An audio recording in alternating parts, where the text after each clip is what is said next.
¿cómo puede ser que un país que literalmente flota sobre un mar de petróleo acabe con su economía destrozada, con una caída del 80%? Pues esa es la gran paradoja de Venezuela, una historia increíble de una riqueza casi infinita y a la vez de una crisis profundísima. Para que nos hagamos una idea de lo que hablamos, Venezuela es, oficialmente, el número 1 del mundo. Sí, tiene más reservas de petróleo probadas que la mismísima Arabia Saudí. Un recurso que, en teoría, debería ser sinónimo de una prosperidad casi limitada. Y sin embargo, aquí tenemos la bofetada de realidad. Una contracción económica del 80%, en menos de una década. Estamos hablando de un desplome que no tiene parangón en la historia moderna de ningún país occidental. Es una auténtica barbaridad. Vale, para entender este lío vamos a seguir un camino. Empezaremos viendo por qué es una tierra de paradojas. Luego, cómo se buscaron nuevos aliados y de dónde salieron los famosos miles de millones de China.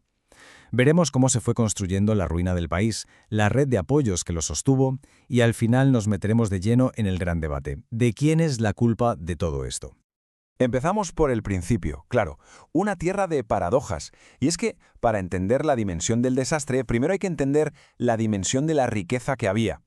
Porque esto va mucho más allá del petróleo, ¿eh? El suelo de Venezuela es como un cofre del tesoro. Hay oro, con minas que se dice que están entre las más grandes del planeta. Hay hierro, bauxita, el coltán, que es súper estratégico para la tecnología, diamantes. En fin, la lista es larguísima. Las bases para ser un país inmensamente próspero estaban ahí.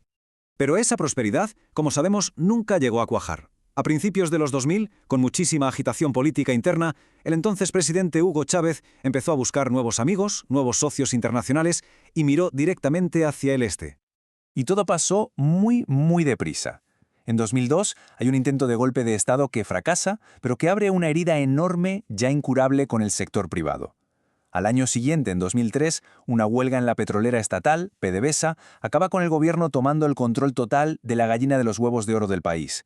Y ya para 2005, el partido en el poder consigue una mayoría absoluta en el Parlamento. ¿Qué significaba esto? Pues vía libre para firmar acuerdos con quien fuera, sin necesidad de que nadie los supervisara. Y este nuevo escenario nos lleva directos a la pieza central de toda la estrategia de Venezuela, la relación con China y sus miles de millones de dólares. El famoso préstamo del dragón. Fíjense, a partir de 2007 la cosa se dispara. El número de acuerdos de cooperación entre Venezuela y China se multiplica. Fue una auténtica explosión. La relación se hizo súper estrecha, en un tiempo récord. ¿Y cómo funcionaba este tinglado? Pues con un modelo bastante peculiar, conocido como petróleo por préstamos. La idea era simple. China adelantaba miles y miles de millones de dólares y Venezuela no se los devolvía en efectivo, no, sino que se comprometía a pagar con envíos de petróleo a futuro.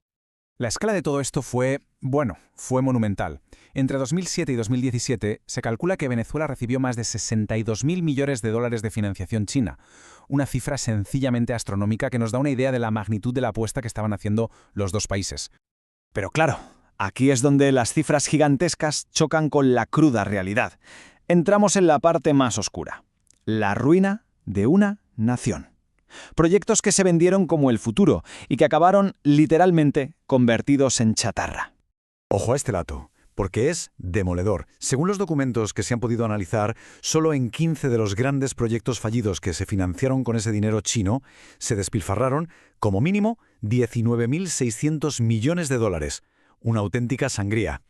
Y no fue un caso aislado, era un patrón que se repetía una y otra vez. Un ferrocarril de 7.500 millones de dólares parado, una central eléctrica de 1.100 millones con denuncias de sobrecostes por todas partes, una planta de arroz sin terminar, hasta una fábrica de electrodomésticos que costó 800 millones y jamás llegó a ensamblar ni una sola pieza. Es que parece de chiste, pero es real. Para que lo veamos más claro, vamos a analizar un caso concreto, el de los autobuses Yutong. El objetivo, sobre el papel, era fantástico: modernizar todo el transporte público del país. Pero la realidad fue esta. Se compraron más de 7.000 autobuses. Pues bien, en 2019, solo un 23% de ellos, unos 1.600, estaban en funcionamiento. El resto, abandonados en cementerios de autobuses. Pero esperen, que lo más fuerte viene ahora. Según un informe de la organización Transparencia Venezuela, cada autobús le costó al país unos 176.400 dólares.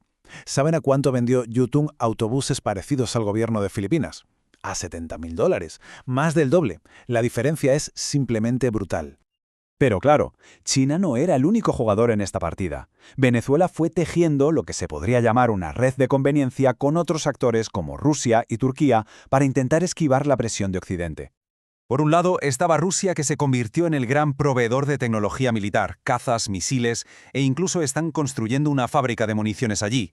Luego apareció Turquía, un socio muy útil con el que compartían un sentimiento antiestadounidense y sobre todo una relación comercial clave para mover unos 900 millones de dólares en oro venezolano. Y a nivel regional, la Alianza ALBA, ese bloque de países de izquierdas, le daba un respaldo político fundamental.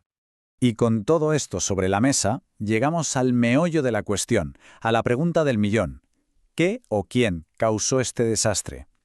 Aquí entramos en el terreno pantanoso del juego de las culpas y vamos a intentar exponer los dos argumentos principales de la forma más neutral posible.